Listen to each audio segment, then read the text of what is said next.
ലോകത്ത് മലയാളി കടന്നു ചെല്ലാത്ത സ്ഥലങ്ങളില്ല. അതൊരു വെറും പറച്ചിലല്ല. ഇന്ന് നമ്മളോടൊപ്പമുള്ളത് അങ്ങനെ ഒരു മലയാളിയാണ്.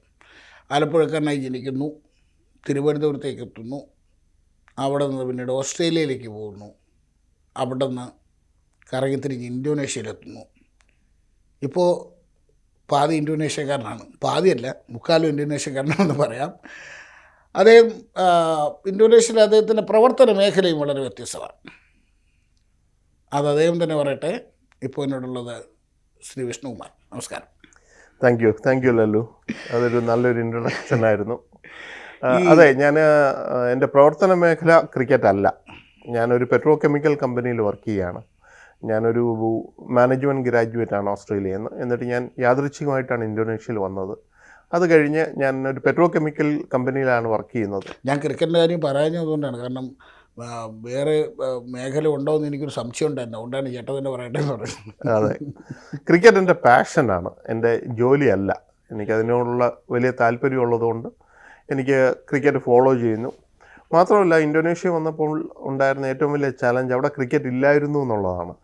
അപ്പോൾ അവിടെ ക്രിക്കറ്റ് ഉണ്ടാക്കിയെടുക്കുകയും ഇപ്പം 2 നാഷണൽ ടീമുണ്ട്, ആണുങ്ങളുടെയും പെണ്ണുങ്ങളുടെയും. 2024 ജാനുവരിയിൽ Indonesian under 19 girls team world cup കളിച്ചു. അതൊരു വലിയൊരു സംഭവമായിട്ട് തോന്നി. എന്താണെന്ന് വെച്ചാൽ അവിടെ പെണ്ണുങ്ങൾ ക്രിക്കറ്റ് കളിക്കാൻ തുടങ്ങിയിട്ട് 15 കൊല്ലമേ ആയിട്ടുള്ളൂ. എന്നിട്ട് വേൾഡ് കപ്പിൽ എത്തുക എന്ന് പറയുന്നത് ഒരു വലിയൊരു അച്ചീവ്മെൻ്റ് ആയിരുന്നു. അതുപോലെ മെൻസ് ടീമും ഉണ്ട്. അപ്പോൾ ഇന്തോനേഷ്യ ഈസ്റ്റ് ഏഷ്യ പസഫിക്കിൽ വരും. നമ്മൾ ഓസ്ട്രേലിയ ICC മെൽബണിലാണ് റിപ്പോർട്ട് ചെയ്യുന്നത്. അതാണ് ഇന്തോനേഷ്യയുടെ. ഞാൻ പറയേണ്ട കാര്യമില്ല, നമ്മൾ ഈ ക്രിക്കറ്റ് ബ്രീത്ത് ചെയ്യുന്നൊരു സ്ഥലത്തു നിന്നാണ് ഇന്തോനേഷ്യയിലേക്ക് ചെല്ലുന്നത്. എത്രമാത്രം ബുദ്ധിമുട്ടായിരുന്നു അവിടെ ഈ ഇതൊന്നും? അതെ, അത് എത്രമാത്രം ബുദ്ധിമുട്ടാണെന്ന് പറയുന്നതിന് പകരം ഞാനൊരു കഥ പറയാം. ഞാൻ യാദൃച്ഛികമായിട്ട് ജോലിക്ക് വേണ്ടി ശ്രീലങ്കയിൽ പോയി. ഞാനൊരു ഹോട്ടലിൽ താമസിക്കുകയായിരുന്നു. ആ സമയത്ത് പാകിസ്ഥാനും ശ്രീലങ്കയും തമ്മിലുള്ള ഒരു ടെസ്റ്റ് മാച്ച് നടക്കുകയായിരുന്നു.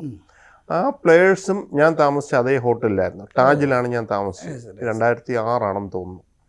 അപ്പോൾ അവിടെ 2 ടീമുകളുടെയും പ്ലെയേഴ്സ് ആ ഹോട്ടലിൽ തന്നെയാണ് താമസിച്ചിരുന്നത്. വൈകിട്ട് എൻ്റെ മുറിയിൽ കമ്പ്യൂട്ടർ കണക്റ്റഡ് ആവാത്തത് കൊണ്ട് ഞാൻ താഴോട്ട് ബിസിനസ് സെൻറ്ററിൽ എൻ്റെ ലാപ്ടോപ്പുമായിട്ട് നടന്നു പോകുമ്പോൾ സഹിർ അബ്ബാസും അദ്ദേഹത്തിൻ്റെ ഭാര്യയും ലോബിയിൽ നിൽക്കുന്നു. പാകിസ്ഥാൻ്റെ വലിയ താരമായിരുന്ന സഹിർ, ലെജൻഡ്, അതെ, ബ്രൗൺ ബ്രാഡ്മാൻ എന്നാണ് അദ്ദേഹത്തിനെ വിളിച്ചിരുന്നത്. അപ്പോൾ അദ്ദേഹം അന്ന് പാകിസ്ഥാൻ ടീമിൻ്റെ മാനേജറാണ്. അപ്പോൾ ഇവർ 2 പേരും കൂടി ഡിന്നറിന് പോകാൻ വേണ്ടി നിൽക്കുകയായിരുന്നു. അദ്ദേഹം ഒരു ഡിന്നർ ജാക്കറ്റിലായിരുന്നു വേഷം. ഞാൻ അദ്ദേഹത്തിനെ കണ്ട്, ഹലോ, എൻ്റെ പേര് ഇന്നതാണ്, പിന്നെ എനിക്ക് കണ്ടതിൽ വലിയ സന്തോഷമുണ്ട്. എന്നിട്ട് ഞാൻ പറഞ്ഞു, ആദ്യം ഞാൻ ഇൻട്രൊഡ്യൂസ് ചെയ്തത്, ഞാൻ മനസ്സുകൊണ്ട് ഏറ്റവും വെറുത്തിരുന്ന മനുഷ്യരിൽ ഒരാളാണ് നിങ്ങൾ എന്ന് പറഞ്ഞു. അപ്പോൾ അദ്ദേഹം പറഞ്ഞു, അതെന്താണ് ഈ വെറുപ്പിന് കാരണം? ഞാൻ പറഞ്ഞു, ഞാൻ രാവിലെ സ്കൂളിൽ പോകുമ്പോൾ സഹീർ അബ്ബാസ് ബാറ്റ് ചെയ്യുകയാണ്, വൈകിട്ട് വരുമ്പോഴും ബാറ്റ് ചെയ്യുകയാണ്, അവിടെ തന്നെയാണ്. അതുകൊണ്ടായിരുന്നു. ഇപ്പോഴെങ്ങനെയാണ്? ഞാൻ പറഞ്ഞു, ഇപ്പം ഞാൻ ക്രിക്കറ്റ് മാത്രമായിട്ടാണ് കാണുന്നത്, അല്ലാതെ എനിക്ക് വെറുപ്പൊന്നുമില്ല. ഞാൻ എന്നിട്ട് അദ്ദേഹത്തിൻ്റെ ചോദിച്ചു, ഞാനൊരു ഇൻവിറ്റേഷൻ ഇന്തോനേഷ്യക്ക് തന്നാൽ നിങ്ങൾക്ക് വരാമോ എന്ന് ചോദിച്ചു. സഹീർ അബ്ബാസ് പറഞ്ഞു, എൻ്റെ കോൺടാക്ട് നമ്പർ തരാം, എൻ്റെ ഡേറ്റ് മാച്ച് ചെയ്യുകയാണെങ്കിൽ തീർച്ചയായിട്ടും വരാം. അപ്പോൾ നമുക്ക് ഒരു ഈവൻ്റ് ഉണ്ട്. എല്ലാ കൊല്ലവും ഒരു ലോകപ്രശസ്ത ക്രിക്കറ്റ് കളിക്കാരനെ നമ്മൾ ഇന്തോനേഷ്യയിൽ കൊണ്ടുവരും. നമ്മുടെ ആനുവൽ ഡേക്ക് അദ്ദേഹത്തിനെ ഗസ്റ്റായിട്ട് വിളിക്കുകയും അവരുടെ കഥകൾ ആഫ്റ്റർ ഡിന്നർ സ്പീച്ചായിട്ട് പറയുന്നതും നമ്മുടെ ഇപ്പോൾ 10-25 കൊല്ലത്തിന് മേലെയുള്ള ഒരു ചടങ്ങാണ്. അങ്ങനെ ഞാൻ തിരിച്ചു പോയി. ഞാൻ ജക്കാർത്തയ്ക്ക് പോയി, അദ്ദേഹം പാകിസ്ഥാനിൽ പോയി. ഞാൻ അദ്ദേഹത്തിനെ വീണ്ടും വിളിച്ചു. അക്കൊല്ലം അദ്ദേഹത്തിൻ്റെ ഡേറ്റ് എല്ലാം മീറ്റ് ചെയ്തു. അദ്ദേഹം പറഞ്ഞു, ഞാനും വൈഫുമായിട്ട് വരും. ഞാൻ പറഞ്ഞു, കുഴപ്പമില്ല, നിങ്ങൾ 2 പേരും കൂടെ വരൂ. അപ്പോൾ എൻ്റെ അടുത്ത് പറഞ്ഞു, നിങ്ങൾ പേഴ്സണലായിട്ട് വന്ന് എന്നെ എയർപോർട്ടിൽ നിന്ന് പിക്ക് ചെയ്യണം. ഞാൻ പറഞ്ഞു, ആയിക്കോട്ടെ, ഞാൻ പേഴ്സണലായിട്ട് വന്ന് പിക്ക് ചെയ്യാം എന്ന് പറഞ്ഞു. അങ്ങനെ അവിടെ പോവുകയും ഞാൻ എയർപോർട്ടിൽ വെയിറ്റ് ചെയ്യുമ്പം സഹീർ അബ്ബാസ് മാത്രം നടന്നു വരുന്നു. അപ്പോൾ ഞാൻ അത്ഭുതപ്പെട്ടു പോയി. ഞാൻ പറഞ്ഞു, ഭാര്യ എവിടെ? ഭാര്യയും കൊണ്ട് വരുമെന്നാണല്ലോ പറഞ്ഞത്. അപ്പോൾ അദ്ദേഹം പറഞ്ഞു, ഈ പ്ലെയിനിൽ എന്തോ ആഹാരം കഴിച്ചതിൽ അവർ കൊഞ്ചിൻ്റെ എന്തോ പ്രിപ്പറേഷൻ കഴിച്ചിട്ട് വയറിന് ഇതായിട്ട് എൻ്റെ ഭാര്യയുടെ കണ്ടീഷൻ വളരെ മോശമാണ്. ഇത് പറയുന്നതും പിന്നെ സഹീർ അബ്ബാസിൻ്റെ ഭാര്യ ഒരു വീൽ ചെയറിൽ ഒരാൾ കൊണ്ടുവരുന്നു. അപ്പോൾ ഞാൻ എന്ത് ചെയ്യണമെന്ന് ഞാനൊന്ന് പതറി. എന്ത് ചെയ്യാനാണ്, കണ്ടീഷൻ ഒട്ടും വളരെ മോശമായിരുന്നു. ഞാൻ പറഞ്ഞു എന്തായാലും കാറിൽ കയറൂ പറഞ്ഞു. ഒരു ബാക്കിൽ കിടക്കുകയാണ് സഹീർ അബ്ബാസിൻ്റെ ഭാര്യ. സഹീർ ഫ്രണ്ടിൽ ഇരിക്കുന്നു, ഞാൻ ഓടിക്കുന്നു. ഞാൻ ഓടിച്ചുകൊണ്ടിരിക്കുന്ന സമയത്ത് തന്നെ ഇവർ ഷാങ്ക്രീല എന്ന് പറയുന്നൊരു ഹോട്ടലിലാണ് താമസിക്കുന്നത്. ഈ ഫംഗ്ഷനും അവിടെയാണ്, അവിടെ മുറി അവിടെയാണ്. ഞാൻ ഓടിക്കുന്ന ഇടയിൽ ഞാൻ സ്പീക്കറിലിട്ട് എൻ്റെ ഫോണ്, എന്നിട്ട് ഷാങ്ക്രീലയായിട്ട് കണക്ട് ചെയ്തു. അവിടെയുള്ള ജനറൽ മാനേജർ അടുത്ത് ഒന്ന് സംസാരിക്കണം എന്ന് പറഞ്ഞു. ജനറൽ മാനേജർ സംസാരിച്ചു തുടങ്ങിയപ്പോൾ അദ്ദേഹത്തിൻ്റെ ശബ്ദത്തിൽ നിന്ന് എനിക്ക് തോന്നി അദ്ദേഹം ഒരു ഇന്ത്യക്കാരനാണെന്ന്. അദ്ദേഹം ഒരു ഇന്ത്യക്കാരനായിരുന്നു. അപ്പോൾ ഞാൻ പറഞ്ഞു, ഞാൻ വിഷ്ണുകുമാറാണ്, ഞാനിങ്ങനെ സഹീർ അബ്ബാസിനെ കൊണ്ട് വരികയാണ്. അപ്പോൾ അദ്ദേഹത്തിന് സഹീർ അബ്ബാസിനെ കേട്ടുള്ള പരിചയമുണ്ട്. ഞാൻ പറഞ്ഞു, ഇത് അങ്ങനെ ഒരു പ്രോബ്ലം ഉണ്ട്, നിങ്ങൾക്ക് അവിടെ ഡോക്ടർ ഉണ്ടോ? അദ്ദേഹം പറഞ്ഞു ഡോക്ടറുണ്ട്. അങ്ങനെയാണെങ്കിൽ ഈ വയറിൻ്റെയാണ് പ്രോബ്ലം, ആ ഡോക്ടറെ അടുത്ത് ഈ റൂമിൽ, ഇവർ താമസിക്കുന്ന റൂമിൽ ആവശ്യമുള്ള മരുന്നും ഇതൊക്കെ ഒന്ന് സെറ്റ് ചെയ്യാമോ? അദ്ദേഹം പറഞ്ഞു ചെയ്യാം. ഞാൻ പറഞ്ഞു ഞാൻ കാറിൽ വരുമ്പോൾ ഒരു വീൽ ചെയറും കൂടെ റെഡിയാക്കി വെക്കണം. അദ്ദേഹം പറഞ്ഞു എല്ലാം ചെയ്യാമെന്ന് പറഞ്ഞു. നമ്മൾ ഹോട്ടലിലെത്തി, വീൽ ചെയർ ഉണ്ടായിരുന്നു. സഹീർ അബ്ബാസിൻ്റെ വൈഫിനെ കയറ്റി റൂമിൽ കൊണ്ടുപോയി. അപ്പോൾ തന്നെ ഇന്തോനേഷ്യൻ ഡോക്ടർ വന്നു. ഇന്തോനേഷ്യയിൽ ഇംഗ്ലീഷ് സംസാരിക്കുന്ന ആളുകൾ വളരെ കുറവാണ്. അപ്പോൾ അവിടെ നമുക്ക് ഇന്തോനേഷ്യൻ ഭാഷ പഠിച്ചേ മതിയാവുള്ളൂ.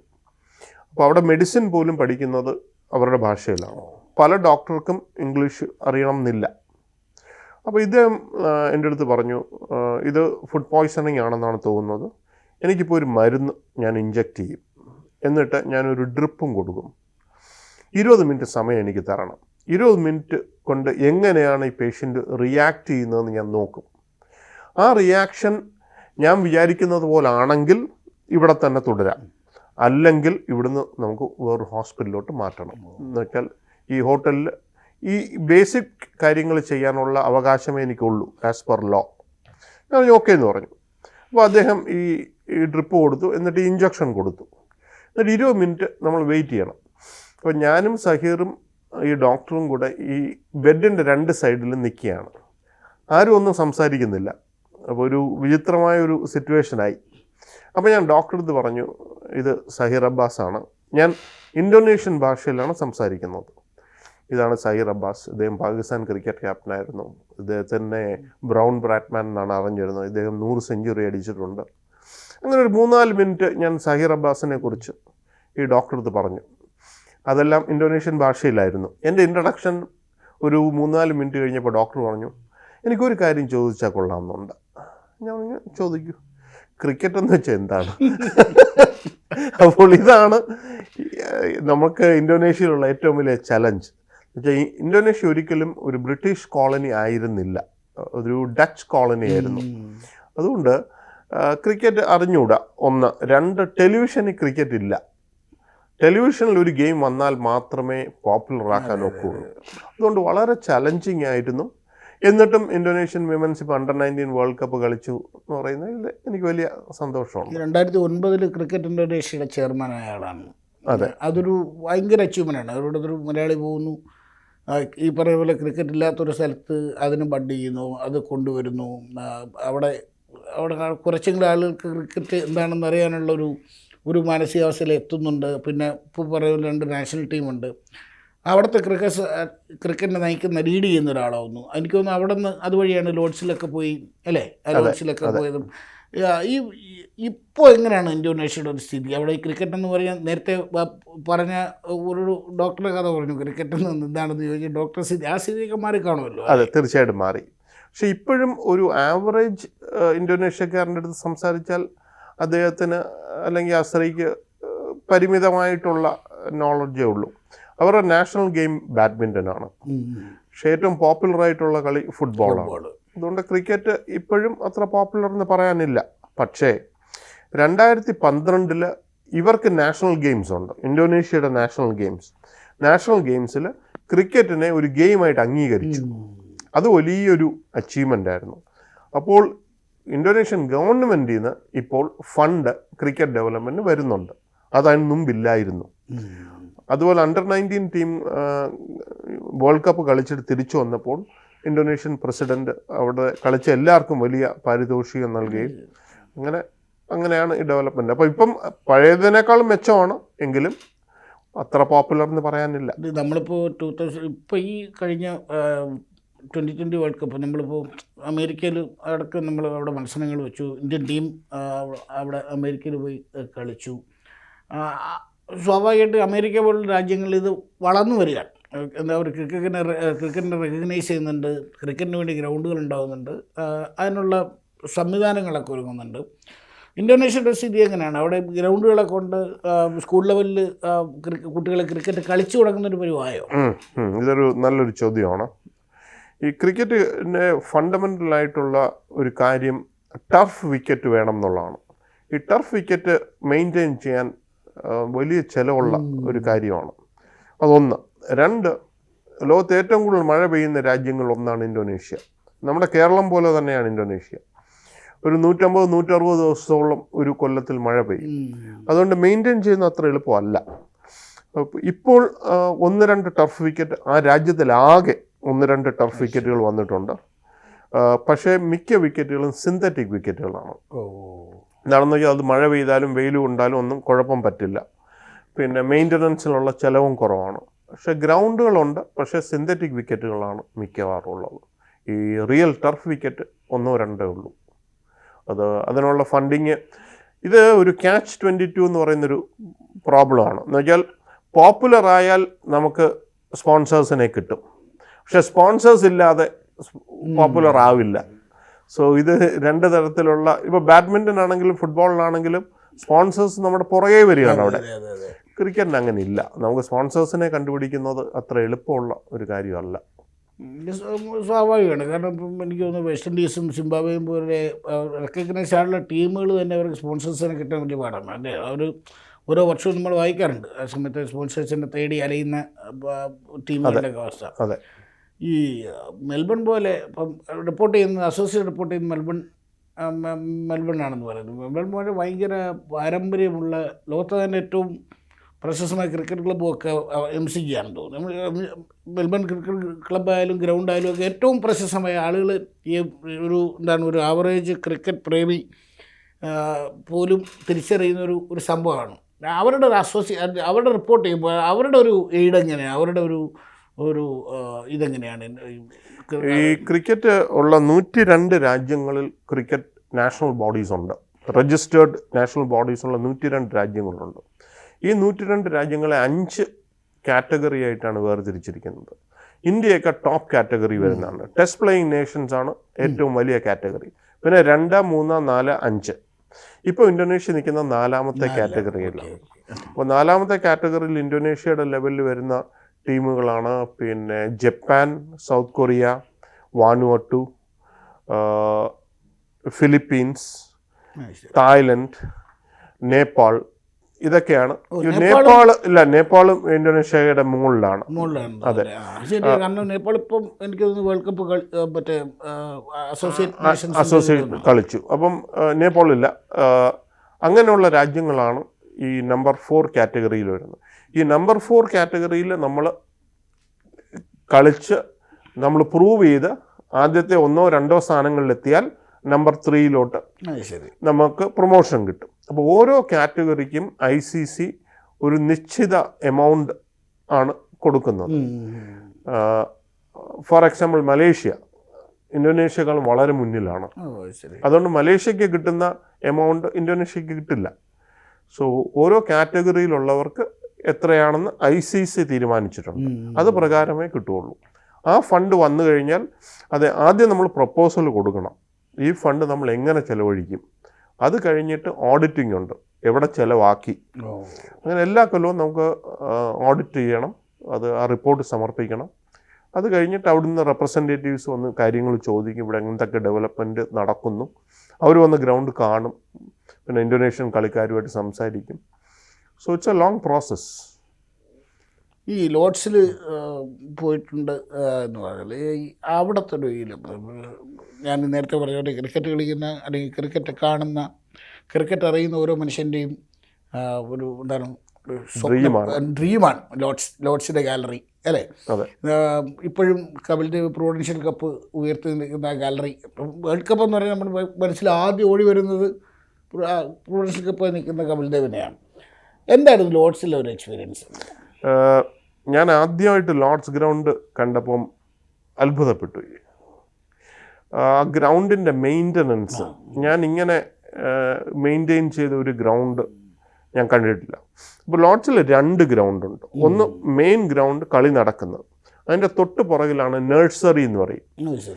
നഴ്സറി എന്ന് പറയുന്നത് അത് പണ്ടൊരു നഴ്സറി ആയിരുന്നു, ഈ ചെടികളൊക്കെ വിൽക്കുന്ന സ്ഥലമായിരുന്നു. അതും കൂടെ വാങ്ങിച്ചാണ് ആ ഗ്രൗണ്ട് ഉണ്ടാക്കിയത്. അതൊരു പ്രാക്ടീസ് ഗ്രൗണ്ടാണ് നഴ്സറി. അവിടെ പ്രാക്ടീസ് പിച്ചുകൾ, പിന്നെ ചെറിയ ഫുഡ് കോർട്ടുകൾ എല്ലാം ഉള്ളൊരു സ്ഥലമാണ് നഴ്സറി. അപ്പോൾ നഴ്സറിയിലാണ് പ്രാക്ടീസ് നടക്കുന്നത്, കളി നടക്കുന്നത് മെയിൻ ഗ്രൗണ്ടിൽ. ഇത്രയും മെയിൻ്റെനൻസ് ഉള്ള ഒരു ഗ്രൗണ്ട് ഞാൻ കണ്ടിട്ടില്ല. അതൊന്ന്. 2, ലോർഡ്സിൻ്റെ പെവിലിയനകത്ത് കയറിയ ലോങ് റൂം എന്ന് പറഞ്ഞിട്ട് ഒരു മുറിയുണ്ട്. അത് ലോങ് ആയതുകൊണ്ടാണ് ലോങ് റൂം എന്ന് വിളിക്കുന്നത്. അവിടെ കയറുന്നതാണ് ഏറ്റവും ഒരു ക്രിക്കറ്റ് കളിക്കാരൻ്റെ ഏറ്റവും വലിയ ആഗ്രഹം എന്ന് വയ്ക്കുന്നത് ആ ലോങ് റൂമിൽ കയറുന്നതാണ്. അങ്ങനെ ലോങ് റൂമിലും പിന്നെ ഡ്രസ്സിങ് റൂമിൽ പോയി അവസാനം എനിക്ക് അവിടെ ഒരു മാച്ച് കളിക്കാൻ സാധിച്ചു ലാസ്റ്റ് ദിവസം. അതെ. അപ്പം എനിക്ക് ഒരാഴ്ചത്തെ ട്രെയിനിങ് ICC എനിക്ക് തന്നു, how to develop cricket in non English colonies എന്ന് പറഞ്ഞിട്ട്. അപ്പോൾ അങ്ങനെ വളരെ രസകരമായ, പിന്നെ അവിടെ അതിൻ്റെ കൂടെ തന്നെ ഒരു മ്യൂസിയം ഉണ്ട്.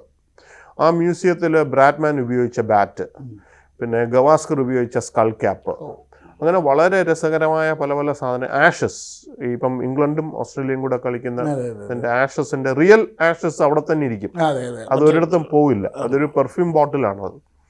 അങ്ങനെ വളരെ രസകരമായ ഒരു ഗ്രൗണ്ടാണ്. അതിന് ഒരുപാട് കഥ പറയാനുള്ള ഗ്രൗണ്ട് തന്നെയാണത്. അത് അതിഗംഭീരമായിട്ട് അത് മെയിൻറ്റെയിൻ ചെയ്തിട്ടുമുണ്ട്. ശരി. അതാണ് എന്താണ് ഒരു വലിയ ഗെയിം, ഒരു മനോഹരമായ ഗെയിമിൻ്റെ മെക്ക എന്നൊക്കെ നമ്മൾ ക്രിക്കറ്റിൻ്റെ മെക്ക എന്നൊക്കെ പറയുന്ന ഒരു സ്ഥലം. അത് സ്വാഭാവികമായിട്ട് അവർ പിന്നെ ഇംഗ്ലീഷുകാരാണ്. അവർ ഓരോ പ്ലെയേഴ്സിനും കൊടുക്കുന്നൊരു ബഹുമാനവും റെക്കഗ്നീഷനും ഒക്കെ ഭയങ്കര രസമാണ്. പിന്നെ ഈ ലോങ് റൂമിൽ 2 സൈഡിലും പഴയ ക്രിക്കറ്റ് കളിക്കാരുടെ ഓയിൽ പെയിൻറ്റിങ്സ് വെച്ചിട്ടുണ്ട്. അതിൽ ഇന്ത്യക്കാരുടെ ആളുകളുടെയും ഉണ്ട്, കപിൽ ദേവിൻ്റെ ഉണ്ട്, ഗവാസ്കറിൻ്റെ ഉണ്ട്, വിനു മൻകഡിൻ്റെ ഉണ്ട്. അങ്ങനെ ഇന്ത്യക്കാരുടെ ചിത്രങ്ങളും അതിനകത്തുണ്ട്. അപ്പോൾ അവിടെ കളിക്കാൻ പറ്റിയെന്നുള്ളൊരു ഭയങ്കര സംഭവമാണ്. നമ്മൾ ഈ കാണാൻ ആഗ്രഹിക്കുന്ന സ്ഥലത്ത് പോയി കളിക്കുക എന്നൊക്കെ പോയി എന്ന് പറയുന്ന പോലെ ഈ ഒരുപാട് ക്രിക്കറ്റേഴ്സിനെ അവിടെ ഇന്തോനേഷ്യയിൽ കൊണ്ടുവന്നിട്ടുണ്ട്. ഇപ്പോൾ സൈഗിർ അബ്ബാസിൻ്റെ കാര്യം പറഞ്ഞു, എനിക്ക് തോന്നുന്നു കപിൽ ദേവിനെ കൊണ്ടുവന്നിട്ടുണ്ട്, റോബിൻ സിംഗിനെ കൊണ്ടുവന്നിട്ടുണ്ട്, ഒരുപാട് പേരെ കൊണ്ടുവന്നിട്ടുണ്ട്. അവരായിട്ടുള്ളൊരു ഒരു മെമ്മറി എന്താണ്? അവരൊരു രസകരമായ ഒരു അതിൽ പിന്നെ എന്നെ ഏറ്റവും കൂടുതൽ ഇൻഫ്ലുവൻസ് ചെയ്തത് സർ ക്ലൈവ് ലോയിഡാണ്. അപ്പോൾ അദ്ദേഹം, നമ്മുടെ പ്രോഗ്രാം എപ്പോഴും ഒരു സാറ്റർഡേ ഈവനിങ് ആയിരിക്കും നമ്മുടെ ഡിന്നർ. അപ്പോൾ ഇദ്ദേഹം ഫ്രൈഡേ വന്നു. ഫ്രൈഡേ വന്നിട്ട് സാറ്റർഡേ രാവിലെ മുതൽ വൈകിട്ട് വരെ ജോലിയൊന്നുമില്ല. അപ്പം ഞാൻ അദ്ദേഹത്തിന് ചോദിച്ചു, ഈ എന്തെങ്കിലും പ്രത്യേകിച്ച് ചെയ്യാനുണ്ടെങ്കിൽ എനിക്ക് സാറിനെ ഇങ്ങനെ കൊണ്ടുപോകാം, ഞാൻ ഫ്രീ ആണ്, സാറിന് ഇവിടെ എന്തെങ്കിലും പോവുകയോ അല്ലെങ്കിൽ പർച്ചേസ് ചെയ്യണം. അദ്ദേഹം പറഞ്ഞു, എനിക്ക് ഈ സിറ്റി ഒന്ന് കാണണം, ഞാൻ ഇന്തോനേഷ്യയിൽ വന്നിട്ടില്ല, എനിക്ക് ഈ സിറ്റി ഒന്ന് കാണണം, അതുപോലെ എനിക്ക് കുറച്ച് ഷോപ്പിംഗ് ചെയ്യണം എൻ്റെ കുടുംബത്തിന് വേണ്ടി. ഞാൻ പറഞ്ഞു തീർച്ചയായിട്ടും വരണം എന്ന് പറഞ്ഞ് രാവിലെ 9 മണിക്ക് ഞാനും അദ്ദേഹം കൂടെ ഇറങ്ങി. ഞാൻ അദ്ദേഹത്തിൻ്റെ അടുത്ത് എനിക്ക് തോന്നുന്നു ഒരു 10-50 ചോദ്യങ്ങളെങ്കിലും ചോദിച്ചു കാണും. അതുപോലെ ഒരാളെ കൈ കിട്ടിയവരെ ചോദിക്കാതെ അല്ലേ? അതെ. അപ്പം ഞാൻ ഒരു കാര്യം മനസ്സിലാക്കി, അദ്ദേഹത്തിന് ഒരു തരത്തിലുള്ള പ്രശ്നങ്ങളോ ഒന്നുമില്ല. അദ്ദേഹം എല്ലാം സമയമെടുത്ത് എൻ്റെ ഓരോ ചോദ്യത്തിനും അദ്ദേഹം മറുപടി പറയുകയാണ്. എനിക്ക് അദ്ദേഹത്തിൻ്റെ പേഷ്യൻസും അദ്ദേഹത്തിൻ്റെ എളിമ, ഇത്രയും വലിയ 2 പ്രാവശ്യം വേൾഡ് കപ്പ് കയ്യിലെടുത്ത മനുഷ്യനാണ് അദ്ദേഹം. അദ്ദേഹത്തിൻ്റെ എളിമ, അദ്ദേഹത്തിൻ്റെ അമ്മയായിട്ടുള്ള അദ്ദേഹത്തിൻ്റെ കണക്ഷൻസ്. അപ്പം ഞാൻ 2 കാര്യങ്ങളുള്ള ചോദ്യങ്ങളാണ് ചോദിച്ചത്. ഒന്ന് ക്രിക്കറ്റ് സംബന്ധിച്ചിട്ടുള്ള ചോദ്യങ്ങൾ, രണ്ടാമത് ഞാൻ ചോദിച്ചത് മാനേജ്മെൻറ്റ് റിലേറ്റഡ് ആണ്. എന്നുവെച്ചാൽ ലോകത്തിലെ ഏറ്റവും വലിയ ക്യാപ്റ്റൻ നിന്നും വെച്ചിരിക്കുന്ന ക്ലൈവ് ലോയിഡിനെയാണ്. പിന്നെ വെസ്റ്റ് ഇൻഡീസ് എന്ന് പറയുന്ന ഒരു രാജ്യമല്ല, അതെ, 18 രാജ്യങ്ങൾ ചേർന്ന ഒരു സമൂഹമാണ് വെസ്റ്റ് ഇൻഡീസ് എന്ന് പറയുന്നത്. വേറെ ഏത് കളി എടുത്താലും അവർ ഓരോരുത്തരും ഓരോ രാജ്യം. ജമൈക്ക ഒരു രാജ്യമാണ്, ആൻറ്റിഗ്വ ഒരു രാജ്യമാണ്, ഗയാന വേറൊരു രാജ്യമാണ്. ക്രിക്കറ്റിന് മാത്രമേ ഇവരെല്ലാവരും കൂടെ യോജിച്ച് ഒരു ടീമായിട്ട് കളിക്കുന്നുള്ളൂ. അപ്പം ഇവരെ എങ്ങനെ മോട്ടിവേറ്റ് ചെയ്യും? പല നാഷണാലിറ്റീസ് ഉള്ളവർക്ക് ഒരു കോമൺ കോസിന് വേണ്ടി മോട്ടിവേറ്റ് ചെയ്യുന്ന അത്ര എളുപ്പമല്ല. അപ്പോൾ ഞാൻ അദ്ദേഹത്തിൻ്റെ അടുത്ത് ഇങ്ങനെ ചോദ്യങ്ങൾ പലതും ചോദിക്കുകയും അത് ഓരോന്നിനും വളരെ ക്ഷമയോടുകൂടി എൻ്റെ ചോദ്യങ്ങൾക്ക് ഉത്തരം തരികയും എന്നിട്ട് നമ്മൾ ഷോപ്പിങ്ങിന് പോയി ലഞ്ച് കഴിച്ചു. വൈകിട്ട് ഈ പരിപാടി തുടങ്ങുന്നത് വരെ നമ്മൾ കറക്കമായിരുന്നു. അദ്ദേഹം എനിക്കൊരു വലിയൊരു മനുഷ്യനായിട്ട് തോന്നി. ഞാൻ ഇപ്പോഴും അദ്ദേഹമായിട്ട് ടച്ചിലാണ്. കഴിഞ്ഞോണം ഞാൻ സൂര്യ ഫെസ്റ്റിവലിൽ ടോക്ക് ഷോ ചെയ്തപ്പോൾ ഞാൻ ലൈവായിട്ട് അദ്ദേഹത്തിനെ കൊണ്ടുവന്നു. അദ്ദേഹം ലൈവായിട്ട് വന്ന് ഈ ഫെസ്റ്റിവൽ കണ്ട പലരുടെയും ചോദ്യങ്ങൾക്ക് ഉത്തരം നൽകി. ഈ ആദ്യത്തെ 2 വേൾഡ് കപ്പ് എടുത്ത ക്ലൈവ് ലോയിഡും തൊട്ടടുത്ത വേൾഡ് കപ്പ് എടുത്ത കപിൽ ദേവും. അതെ. അപ്പം ഞാൻ കാര്യം ചോദിച്ചു അന്ന് രാത്രി എന്താണ് തോന്നിയത് കപിൽ ദേവ് ഇതെടുത്തപ്പം. അദ്ദേഹം പറഞ്ഞു നമ്മൾ ഒരിക്കലും പ്രതീക്ഷിച്ചിരുന്നില്ല, നമ്മൾ തോക്കുന്ന യാതൊരു പ്രതീക്ഷയും ഇല്ലായിരുന്നു. അദ്ദേഹം ഒരു എക്സാമ്പിളും കൂടെ പറഞ്ഞു. തലേദിവസം രാത്രി മാൽക്കം മാർഷൽ BMW വാങ്ങിക്കാൻ അഡ്വാൻസ് പൈസ കൊടുത്തു. എന്താണെന്ന് ഈ വേൾഡ് കപ്പ് കിട്ടുമ്പോൾ കുറച്ച് പൈസ കിട്ടുമല്ലോ, അതുകൊണ്ട് ബാക്കി കൊടുക്കാമെന്നുള്ള അത്ര കോൺഫിഡൻസിലാണ് വെസ്റ്റ് ഇൻഡീസുകാർ കളിക്കാൻ ഇറങ്ങിയത്. പക്ഷെ അദ്ദേഹം പറഞ്ഞു ക്രിക്കറ്റിന് സംഭവിച്ചതിൽ ഏറ്റവും നല്ല കാര്യം അതായിരുന്നു. ഞാൻ ചോദിച്ചു എന്താണ് കാരണം എന്ന് ചോദിച്ചു. ഇന്ന് ക്രിക്കറ്റ് ഈ സ്ഥിതിയിലെത്താൻ കാര്യം ഇന്ത്യ 83 വേൾഡ് കപ്പ് ജയിച്ചത് കൊണ്ടാണ്. ഈ ഏഷ്യൻ സബ് കോണ്ടിനെൻറ്റിൽ ക്രിക്കറ്റ് ഇത്രയും പോപ്പുലർ ആവാനുള്ള കാരണം 83 കപിൽ ദേവിൻ്റെ ടീം വേൾഡ് കപ്പ് ജയിച്ചതെന്നാണ്. അതുകൊണ്ട് അദ്ദേഹം പറഞ്ഞു ഞാൻ തോറ്റു, എൻ്റെ ടീം തോറ്റു, പക്ഷേ I am happy for cricket. ഇന്ന് ക്രിക്കറ്റ് ഒരു മൾട്ടി-മില്യൺ ഇൻഡസ്ട്രിയാണ്. അതിന് കാരണം ജൂണിലെ ആ മാച്ചാണെന്നാണ് അദ്ദേഹം പറഞ്ഞത്. സോ അതൊരു നല്ലൊരു എനിക്ക് വളരെ മെച്യൂർഡായിട്ടുള്ള ഒരു ഒപ്പീനിയനായിട്ട് തോന്നി. മാത്രമല്ല അതായത് എനിക്ക് തോന്നുന്നു ഇതുവരെ ക്രിക്കറ്റ് കണ്ട ഏറ്റവും വിനാശകരമായ ഒരു ടീമിനെ ലീഡ് ചെയ്ത മനുഷ്യനാണ് അല്ലേ. കാരണം ആ ആദ്യത്തെ 2 വേൾഡ് കപ്പ് എടുക്കുമ്പോഴും അതിനകത്ത് കളിക്കുന്നവരൊക്കെയാണ് ആൻഡി ഫ്രേസർ, എത്ര മനുഷ്യന്മാരാണ്, റിച്ചാർഡ്സ്, മൽക്കം മാർഷൽ, അപ്പോൾ എന്തൊരു മനുഷ്യന്മാരാണ്. പിന്നെ ജെഫ് ലോസൺ വന്നു, ഗവാസ്കർ വന്നു, കപിൽ ദേവ് വന്നു, ഇയാൻ ബോതം വന്നു, സർ വിവിയൻ റിച്ചർഡ്സ് വന്നു, സർ റിച്ചർഡ് ഹാഡ്ലി, അടുത്ത കാലത്ത് Robin Singh, Farokh Engineer, Danny Morrison, Tom Moody, ഇവരെല്ലാവരും വന്നിട്ടുണ്ട്. അതാണ് ഒരു നമ്മൾ എപ്പോഴെങ്കിലും പ്രതീക്ഷിച്ചിരുന്നു. അതായത് നമ്മൾ ഈ തിരുവനന്തപുരത്ത് ജീവിക്കുമ്പോഴും അതെ ഞാൻ ഒരിക്കലും പ്രതീക്ഷിച്ചില്ല. ഞാൻ ഇന്തോനേഷ്യ വരുമെന്ന് തന്നെ പ്രതീക്ഷിച്ച ഒരാളല്ലായിരുന്നു. യാദൃച്ഛികമായിട്ടാണ് അവിടെ വന്നത്. ഇപ്പം അവിടെ എത്തിയിട്ട് 28 കൊല്ലമായി. ഇങ്ങനെ ക്രിക്കറ്റുമായിട്ട് ഇൻവോൾവ് ആവുമെന്നും അവിടെ ഈ പ്രതിഭകളുമായിട്ട് എനിക്ക് കാണാൻ പറ്റുമെന്നും സംസാരിക്കുമെന്നും ഒന്നും ജീവിതത്തിൽ കരുതിയ ആളല്ല.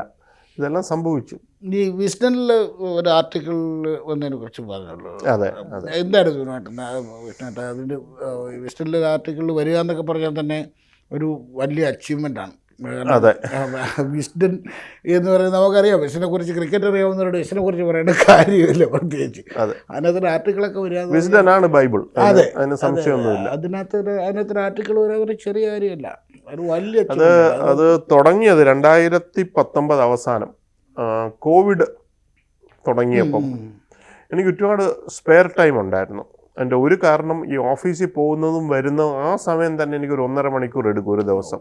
ആ 1.5 മണിക്കൂർ തന്നെ എനിക്ക് സേവായി. അപ്പോഴാണ് ഞാൻ ഒരു പഴയൊരു ഇതിൽ വൺ ഡേ ക്രിക്കറ്റ് തുടങ്ങിയത് കേരളത്തിലാണ് എന്ന് പറഞ്ഞ് ഒരു ചെറിയൊരു സെൻറ്റൻസ് കണ്ടു.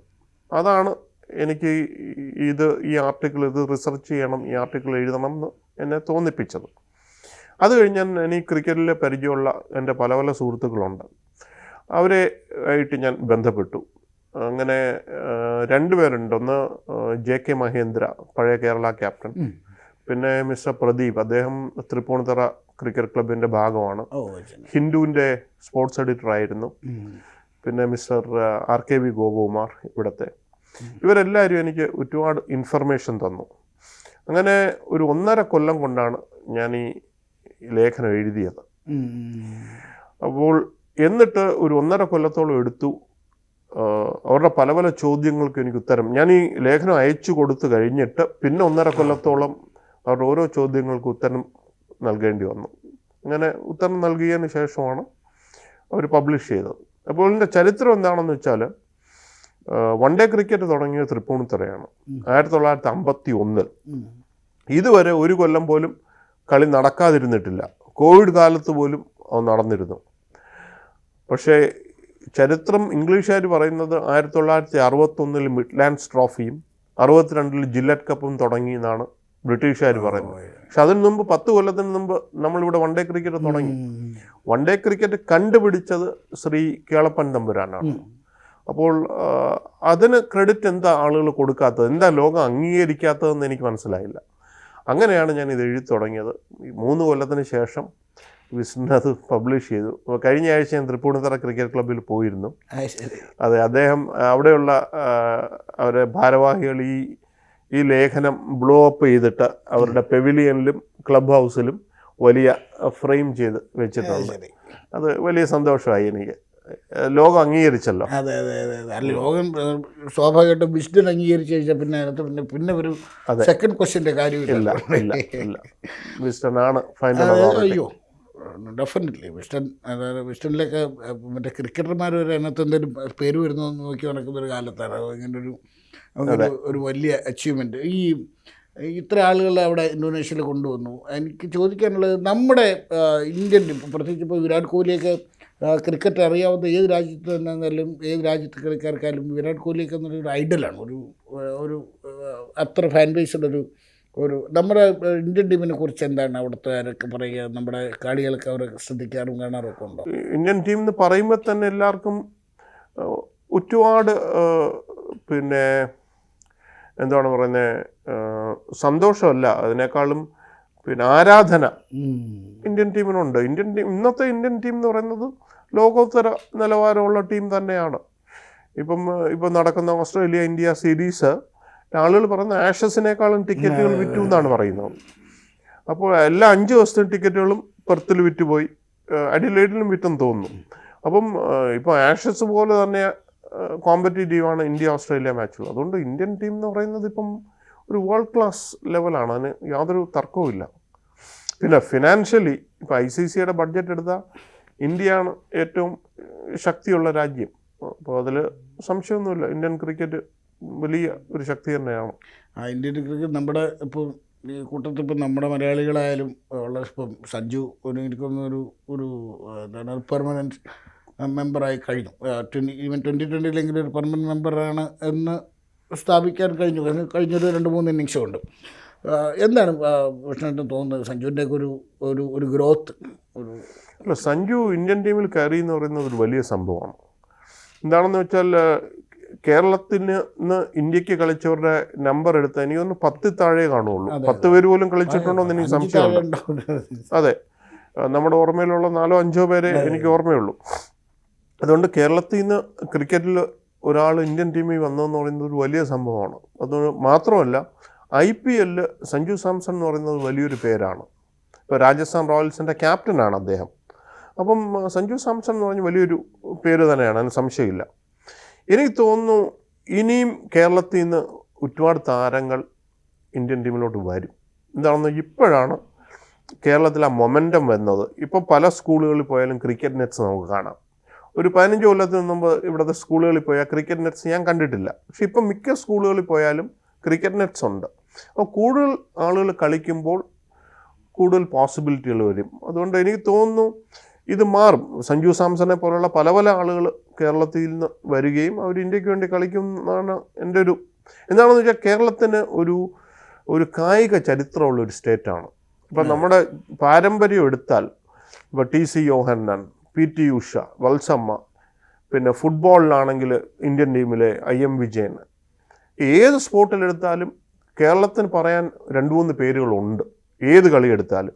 പക്ഷെ ക്രിക്കറ്റിൽ മാത്രമാണ് നമ്മൾ കുറച്ച് പുറകോട്ട് നിന്നത്, നമുക്കങ്ങനെ വലിയ പാരമ്പര്യം ഇല്ലായിരുന്നു. പക്ഷെ അത് മാറും എന്നാണ് എൻ്റെ പ്രതീക്ഷ. മാത്രമല്ല ഈ IPL വന്നതിൽ പിന്നെ എല്ലാവർക്കും ഹോപ്പുണ്ട്. പണ്ട് ഇന്ത്യൻ ടീം എന്ന് പറയുന്ന 11ൽ കയറുക എന്ന് പറയുന്ന ഒരൊറ്റ ഓപ്ഷനേ ഉണ്ടായിരുന്നുള്ളൂ. ഇന്ന് അങ്ങനല്ല. ഇന്ന് ഇപ്പം 10-12 ടീം IPL അതിൽ ഏതെങ്കിലും ഒന്നിൽ കയറുന്നത് പോലും വലിയൊരു അച്ചീവ്മെൻ്റാണ്. And the possibility is much higher. അതുകൊണ്ട് എനിക്ക് തോന്നുന്നു കേരളത്തിൽ നിന്നുള്ള താരങ്ങൾ ഇനിയും ഇന്ത്യൻ ടീമിൽ കൂടുതൽ ആളുകൾ കളിക്കുമെന്നാണ് എൻ്റെ പ്രതീക്ഷ. ഈ ജീവിതം മാറുന്നു എന്നുള്ളത് ഭയങ്കര. കാരണം പണ്ട് ഈ പഠിക്കാൻ ബാറ്റ് മാറ്റി വെച്ച് പഠിക്കാൻ പോടാന്ന് പറഞ്ഞിരുന്നു വീട്ടുകാരിപ്പോൾ കളിക്കാൻ പോടാന്ന് പറയുന്ന പരുവത്തിന് ക്രിക്കറ്റ് വളർന്നു എന്നുള്ളതാണ് എൻ്റെ വേറൊരു കാര്യം. അതൊരു വലിയ അച്ചീവ്മെൻ്റാണ്. നമുക്ക് ഒരുപാട് കുട്ടികൾ വരുന്നുണ്ട്, സ്കൂളിൽ നിന്ന് നേരെ കോച്ചിങ് ക്യാമ്പിലേക്ക് പോകുന്ന കുട്ടികളും ഒക്കെ വരുന്നുണ്ട്. ഒരു ഗുഡ് സൈനായിട്ടാണ്. എനിക്ക് വളരെ രസകരമായ അനുഭവം കഴിഞ്ഞ ആഴ്ച ഉണ്ടായി. ഞാൻ തൃപ്പൂണിത്തുറ ക്രിക്കറ്റ് ക്ലബ്ബിൽ പോയപ്പം അവർക്ക് ഒരു 4 വലിയ പ്രാക്ടീസ് പിച്ചുകളുണ്ട് അകത്ത്, ഇൻഡോർ. അപ്പോൾ അവിടെ പ്രാക്ടീസ് ചെയ്തിരുന്ന എല്ലാം പെൺകുട്ടികളായിരുന്നു. അപ്പോൾ അതിലൊരു 3-4 പെൺകുട്ടികളുമായിട്ട് ഞാൻ സംസാരിച്ചു. അതിൽ 2 പേരെൻ്റെ അടുത്ത് പറഞ്ഞു, we want to play for India. അപ്പോൾ എനിക്കത് വളരെ സന്തോഷമായിട്ട് തോന്നി. എന്ന് വെച്ചാൽ അവർക്ക് അങ്ങനെ വളരെ ക്ലിയർ ആയിട്ടുള്ളൊരു ലക്ഷ്യമുണ്ട്, ഇന്ത്യക്ക് കളിക്കണം. അതൊരു സ്റ്റേറ്റ്മെൻറ്റാണ്. അപ്പം they believe they can do it and I'm sure that they will do it. എനിക്ക് ഭയങ്കര സന്തോഷം തോന്നി. അങ്ങനെ കോൺഫിഡൻ്റ് ആയിട്ട് 2 പെൺകുട്ടികൾ എൻ്റെ അടുത്ത് പറഞ്ഞു ഇന്ത്യക്ക് കളിക്കണം. അങ്ങനെ കുട്ടികൾ പറയുമ്പോൾ അതിനെ സപ്പോർട്ട് ചെയ്യുന്ന രക്ഷിതാക്കൾ, പേരൻസ് ഉണ്ടാവുന്നു എന്നുള്ളതാണ് ഒരു ഭയങ്കര മാറ്റം. ഒരു വീട്ടിൽ തലൂടി ക്രിക്കറ്റ് കളിക്കാൻ പോയിട്ട് വരുന്ന കാലത്ത് നിന്ന് വീട്ടുകാർ ഫുൾ സപ്പോർട്ട് കൊടുത്ത് രാവിലെ കോച്ചിങ് ക്ലാസ്സിൽ കൊണ്ട് വിടുന്ന ഒരു ലെവലിലേക്ക് ക്രിക്കറ്റ് മാറി. അതെ 20 കൊല്ലത്തിന് മുമ്പ് പിന്നെ എനിക്ക് ഈ നെറ്റ്സോ ക്രിക്കറ്റ് ക്ലിനിക്കുകളോ ഞാൻ കേരളത്തിൽ അധികം കേട്ടിട്ടില്ല. പക്ഷെ ഇപ്പോൾ എല്ലാം മാറിയിരിക്കുന്നു. മാത്രമല്ല ഇപ്പോൾ ഇതിനു വേണ്ടി പൈസ ചിലവാക്കാനും പേരൻസിന് മടിയില്ല. ചില ക്ലിനിക്കുകൾ ഈ സമ്മർ കോച്ചിങ് ക്യാമ്പ് മാത്രം ഏകദേശം 1 ലക്ഷം രൂപയോളം ചിലവ് വരുന്നുണ്ട്. പിന്നെ കൊള്ളാവുന്ന ഒരു കിറ്റ് വാങ്ങിക്കണമെങ്കിൽ 10-30,000 രൂപ വേറെ. പക്ഷെ ഇതിലെല്ലാം പേരൻസ് കാണുന്ന അല്ലെങ്കിൽ കുട്ടികൾ കാണുന്നത് എന്താണെന്ന് വെച്ചാൽ അതിലൊരു ഫ്യൂച്ചറുണ്ട്, ഇതൊരു കരിയറാണ്. പണ്ട് നമ്മളങ്ങനെ കരുതിയിരുന്നില്ല, നമ്മൾ തമാശയ്ക്ക് വേണ്ടിയാണ് കളിച്ചിരുന്നത്, അല്ലാതെ ഒരു ക്രിക്കറ്റ് കരിയറായിട്ട് നമ്മൾ കണ്ടിരുന്നില്ല. മാത്രമല്ല ക്രിക്കറ്റിൽ ഇപ്പോൾ ഉള്ളത്ര പൈസയും ഇല്ലായിരുന്നു. ഇപ്പം പിന്നെ IPL കയറിയാൽ തന്നെ യു മെയ്ഡ് യുവർ ലൈഫ്, അങ്ങനൊരു ലെവലിലോട്ട് മാറിയിരിക്കുകയാണ്. അത് it's all good for the sport. ഈ ഇഷ്ടപ്പെട്ട കാര്യം പറയുമ്പോൾ എനിക്ക് കൗതുകമായിട്ട് തോന്നുന്നത്, you have A huge collection of books. അതായത് വെറും ബുക്കുകളല്ല, എല്ലാ ക്രിക്കറ്റോട് റിലേറ്റ് ചെയ്യുന്ന ബുക്കുകളാണ്. ഒരു 800-850 പുസ്തകങ്ങൾ കയ്യിലുണ്ടെന്ന് തോന്നുന്നു. അതെ, അങ്ങനെ നോക്കുമ്പോൾ ഇന്ത്യയിൽ അങ്ങനെ ഒരു കളക്ഷനുള്ളത് ഏറ്റവും കൂടുതൽ ഒരു ക്രിക്കറ്റ് ബുക്സിൻ്റെ കളക്ഷനുള്ള ഒരാളായിരിക്കാം. അത് എനിക്ക് തീർത്ത് പറയാനൊക്കില്ല. എൻ്റെ ഒരു 10-850 പുസ്തകങ്ങളുണ്ട്. ശരി. ഇത് 1976 മുതൽ ഞാൻ കളക്ട് ചെയ്യുകയാണ്. 76 എൻ്റെ ആദ്യത്തെ പുസ്തകം. ആദ്യത്തെ പുസ്തകം എൻ്റെ അങ്കിള് ബോംബെയിൽ നിന്ന് എനിക്ക് അയച്ചു തന്നതാണ്. അങ്ങനെ 76 മുതലാണ് ഇത് തുടങ്ങിയത്. അതുകൊണ്ട് ഇത് ഇന്നലെയോ തുടങ്ങിയ പരിപാടിയല്ല, 10-50 കൊല്ലത്തെ ശേഖരമാണ് ഈ പുസ്തകങ്ങൾ. അപ്പം കഴിഞ്ഞ ആഴ്ച ഞാൻ ഒരു പുസ്തകം വാങ്ങിച്ചു, ജിമ്മി അമർനാഥിൻ്റെ ലേറ്റസ്റ്റ് പുസ്തകം. ഇപ്പം ഞാൻ ലുലു മോളിൽ പോയപ്പം അവിടെ ഒരു ബുക്ക് സ്റ്റോൾ ഉണ്ടായിരുന്നു. അപ്പോൾ ഞാനങ്ങനെ, പിന്നെ എൻ്റെ മിക്ക പുസ്തകങ്ങളും പുതിയ പുസ്തകങ്ങളല്ല. ഞാൻ ഏത് വലിയ സിറ്റി പോയാലും ഈ സെക്കൻഡ് ഹാൻഡ് ബുക്ക് ഷോപ്പിൽ പോകും. അങ്ങനെ സെക്കൻഡ് ഹാൻഡ് ബുക്ക് ഷോപ്പിൽ നിന്നാണ് ഞാൻ മിക്കവാറും പുസ്തകങ്ങൾ വാങ്ങിക്കുന്നത്. എല്ലാം പുതിയത് വാങ്ങിക്കുന്നതും അത്ര നടക്കുന്ന കാര്യമല്ല. അതുകൊണ്ട് എൻ്റെ ശേഖരത്തിൽ ഒരു 70% സെക്കൻഡ് ഹാൻഡ് ബുക്ക് ഷോപ്പിൽ നിന്ന്. ആ കളക്ഷനിൽ ഏറ്റവും പ്രഷ്യസ് ആയിട്ടുള്ള, പ്രഷ്യസ് മീൻസ് അതിൻ്റെ വില കൊണ്ടല്ല, പക്ഷേ അതിൻ്റെ ഉള്ളടക്കം കൊണ്ട്, അത് എഴുതിയ ആളുകൾ കൊണ്ട് ഏറ്റവും പ്രഷ്യസ് ആയ ഒരു സംഭവം. അതെ, അതിൽ ഏറ്റവും പ്രഷ്യസ് ആയിട്ടുള്ള ബുക്ക് എന്ന് ഞാൻ വെച്ചിരിക്കുന്നത്, ഞാൻ ഒരിക്കൽ മാഞ്ചസ്റ്ററിൽ പോയി, ഇംഗ്ലണ്ടിൽ ജോലിയായിട്ട് പോയതാണ്. വൈകിട്ട് ജോലി കഴിഞ്ഞ് വരുമ്പോൾ അവിടെ ഒരു സെക്കൻഡ് ഹാൻഡ് ബുക്ക് ഷോപ്പ് കണ്ടു. അപ്പോൾ സെക്കൻഡ് ഹാൻഡ് ബുക്ക് ഷോപ്പ് എനിക്ക് ഹരമാണ്. ക്രിക്കറ്റിൻ്റെ പുസ്തകമല്ല, അല്ലാത്ത പുസ്തകങ്ങളും ഞാൻ വായിക്കുന്ന കൂട്ടത്തിലാണ്. അപ്പോൾ എനിക്ക് മണിക്കൂറുകൾ ഒരു സെക്കൻഡ് ഹാൻഡ് ബുക്ക് ഷോപ്പിൽ ചിലവഴിക്കാൻ സാധിക്കും.